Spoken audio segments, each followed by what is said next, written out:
कि पहले NTPC final करेगी या ग्रुप डी, क्योंकि बहुत बच्चों का ये कमेंट भी है। आपको याद होगा कि जनवरी फरवरी में जो इतना बड़ा हंगामा खड़ा हुआ था रेलवे की गलती के कारण, उस समय हाई लेवल कमेटी भी गठित की गई थी।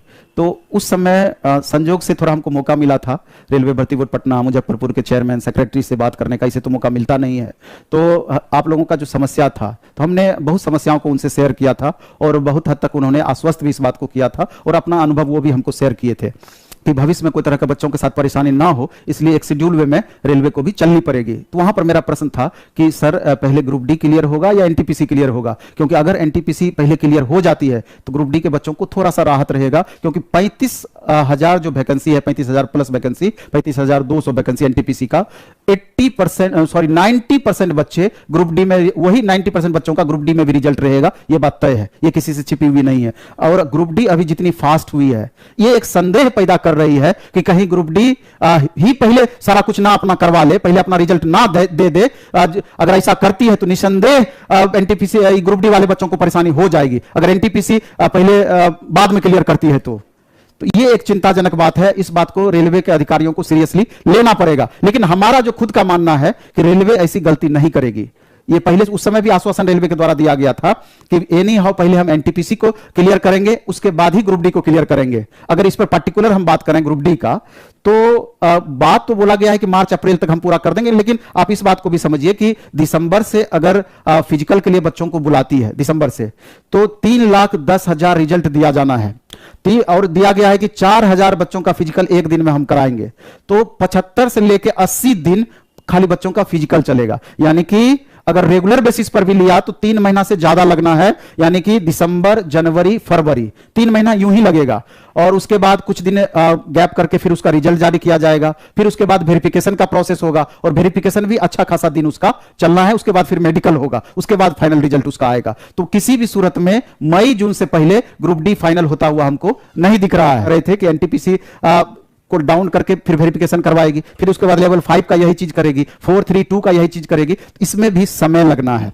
उसके बाद फिर मेडिकल वगैरह होगा, तो इसमें समय लगना है। लेकिन कितना भी समय लगेगा तो ग्रुप डी से पहले ज्यादा संभावना है कि आपका पूरा हो जाएगा और कुछ दिनों के बाद ये बातें आपका क्लियर भी हो जाएगी। अगर इसमें कुछ परेशानी रहेगी तो आगे चल करके देखा जाएगा वेटिंग को लेकर के, जिसके कारण से ये बात आपको गौर से समझने वाली बात है। वेटिंग के संदर्भ में गौर से समझने वाली बात है और लगभग हर वीडियो में हम इसका चर्चा करते हैं और हर वीडियो में वास्तविकताओं से बच्चों को भी अवगत कराने का प्रयास करते हैं। और हम चाहते हैं कि रेलवे के अधिकारी भी इस चीज को देखें और बच्चों के संदर्भ में जो उचित निर्णय हो, जो बच्चों के हित में हो, वो लेने का प्रयास करें। क्योंकि जैसे रेलवे भर्ती बोर्ड का कहना है कि 1,03,000 वैकेंसी को हम पूरी तरीके से भर देंगे, कहीं कोई तरह का प्रॉब्लम नहीं है।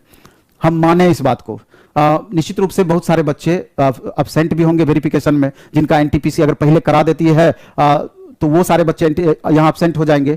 तो जो बच्चे अब्सेंट होंगे उतना सीट जो वैकेंट होगा तो वो बाद में कट ऑफ को डाउन करके फिर अन्य बच्चों को मौका देंगे। तो पहली बार में हम इस बात को मानते हैं कि 1,03,000 वैकेंसी को रेलवे भर देगी। लेकिन अब यहीं पर गौर करना है कि रेलवे का सब दिन से रिकॉर्ड रहा है, रेलवे का सब दिन से ग्रुप डी के संदर्भ में यह रिकॉर्ड रहा है कि 6 महीने से साल भर के अंदर लगभग 30 to 40% बच्चे ग्रुप डी का जॉब छोड़ते रहे हैं। आगे में भी किसका परसेंटेज थोड़ा सा कम हो जाए, 40% है तो 30% पे आ जाए, 25% पे आ जाए, लेकिन ये रिकॉर्ड कंटिन्यू है। इसके पीछे कारण है, कारण ये है ग्रुप डी के संदर्भ में कि चूंकि ग्रुप डी का जॉब अपने आप में बहुत टफ जॉब है, चूंकि यहां बच्चों के पास ऑप्शन नहीं है। और रेलवे की तैयारी मैक्सिमम खास करके ग्रुप डी की तैयारी वैसे बच्चे करते हैं जिनके पास दूसरा कोई ऑप्शन दिखता नहीं है, रास्ता दिखता नहीं है। बहुत बच्चे तो इंग्लिश के कारण एसएससी की तैयारी नहीं करते हैं, दूसरे एग्जाम्स की तैयारी नहीं करते हैं, वो रेलवे पर ही लगे हुए रहते हैं। बहुत बच्चे जो कि एकदम साधारण परिवार से बिलोंग करते हैं और गवर्नमेंट जॉब चाहिए होता है अपने को मुख्य धारा में लाने के लिए, निश्चित रूप से वैसे बच्चों की संख्या अधिक है। और बाकी अन्य जो बच्चे हैं गवर्नमेंट जॉब की लालसा में सारे बच्चे इसके फॉर्म भरते हैं और यहां में होगा, दूसरे वैकेंसी में होगा, तो किसी भी सूरत में वो ग्रुप डी का जॉब वो नहीं करना चाहेंगे। और वैसे 6 महीने से साल भर के अंदर में वो बच्चे भी जॉब को छोड़ेंगे।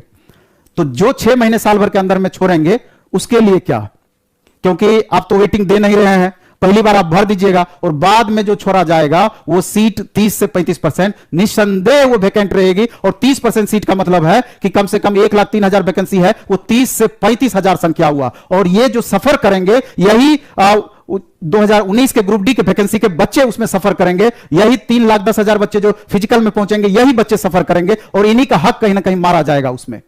तो मेरा यह कहना है रेलवे के अधिकारियों से भी या रेलवे के मामले में डिसीजन लेने वाली जो एजेंसियां हैं उनसे, कि आपसे करबद्ध हमारा प्रार्थना है कि बच्चों के इस मर्म को समझिए कि किस तरीके से 3 साल 4 साल लगातार बच्चे मेहनत करके यहां तक पहुंचे हैं और 30,000 वैकेंसी मामूली वैकेंसी नहीं होता है। आप कुछ ना कुछ ऐसा नियम बनाइए, कोई ना कोई आप ऐसा नियम बनाइए कि आप 1 साल के अंदर में जितनी भी वैकेंसी खाली होगी, जितनी भी पोस्ट खाली होगी, जितने बच्चे खाली करेंगे, उन पोस्ट को इन्हीं बच्चों में जिनका मेरिट इनके नीचे का होगा उन्हीं बच्चों से भरा जाएगा, ऐसा आप आश्वस्त कर दें। विषय था, डर था, वो अब दूर होता हुआ नजर आ रहा है। जैसा कि कुछ दिन पहले एक मुद्दा मैंने आपके सामने रखा था कि पहले एनटीपीसी का रिजल्ट आना चाहिए, उसके बाद ही ग्रुप डी का रिजल्ट आना चाहिए। शायद वो बात हमारी वहां तक पहुंची है और इसी वजह से उन्होंने ये निश्चित किया है या निश्चय किया है कि जिन जिन जोन का, अब जोन वाइज रेलवे खेल रहा है कि जो जोन फास्ट काम कर रहा है उसके बच्चों को फटाफट से ज्वाइनिंग दे दी जाए और उसके ही स्टूडेंट का ग्रुप डी में भी जल्दी से जल्दी रिजल्ट दे दिया जाए। तो बहुत बड़ा मोमेंट है और मैं यही कहूंगा मेरे दोस्तों, आपने ये अचीव कर लिया है। सबसे खुशी की बात पता क्या होती है? जब हम रिजल्ट देखते हैं